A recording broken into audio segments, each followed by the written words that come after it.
అంతకుముందు వైఎస్ఆర్సీపీ అధికారంలో ఉన్నప్పుడు రాష్ట్రాన్ని అప్పుల పాలు చేశారని మాట్లాడారు. నేను ఒక్కటే మిమ్మల్ని అడుగుతున్నా, మీరంతా కూడా చదువుకున్న వాళ్ళు ఉన్నారు కదా, మీకు కూడా ఆర్థికవేత్తలు ఉన్నారు కదా, మీ అందరూ కూడా ఒకసారి చర్చకు రండి, మేము వస్తామని చెప్పి ఎన్నోసార్లు మాట్లాడు మళ్ళీ సవాల్ చేస్తున్నాం.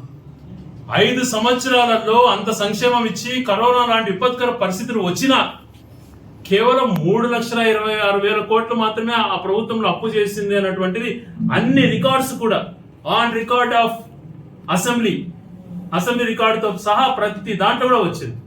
కానీ అప్పుడు ఎన్నికలలో లబ్ధి పొందడం కోసం ఈ రాష్ట్రాన్ని అప్పుల పాలు చేశారు, 10 లక్షల కోట్లు 15 లక్షల కోట్లు చేసేశారు, వడ్డీలే అంతా ఇది అన్నటువంటి హంగామా చేసినటువంటి ఈ వ్యక్తులు ఈ రోజు సంక్షేమం ఇవ్వకుండా రాష్ట్రాన్ని నిర్వీర్యం చేస్తూ ఇప్పుడు ఈ 18 నెలల్లోనే 2,78,000 కోట్లు అప్పులు చేస్తూ ప్రతి మంగళవారం 5,000 కోట్లు 10,000 కోట్లు అని చెప్పుకుంటూ ఎక్సైజ్ తో సహా అన్నింటినీ కూడా తాకట్టు పెట్టి రాష్ట్రానికి సంబంధించినటువంటి అన్ని కూడా నిర్వీర్యం చేస్తూ అప్పుల పాలు చేస్తూ ఈ రాష్ట్రాన్ని సర్వనాశనం చేస్తున్నటువంటి వ్యక్తులు వీరు. ఆ రోజు వైఎస్ఆర్సీపీ ప్రభుత్వంలో ఏది చేసినా ప్రజలకు రాష్ట్రానికి ఆస్తి క్రియేట్ అయ్యేది.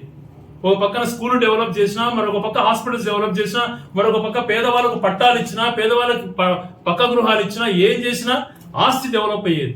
ఈ రోజు పర్మనెంట్ ఆస్తులు అన్నటువంటిది ఏది డెవలప్ చేయకుండా 2,70,000 కోట్లు ఎందుకు అప్పు చేసేసారు మీరు అప్పులు చేసింది గత ప్రభుత్వమా అన్నటువంటిది ఒకసారి మిమ్మల్ని గట్టిగా ఆలోచన చేయమంటున్నా, ప్రజలు కూడా ఆలోచన చేయమంటున్నా.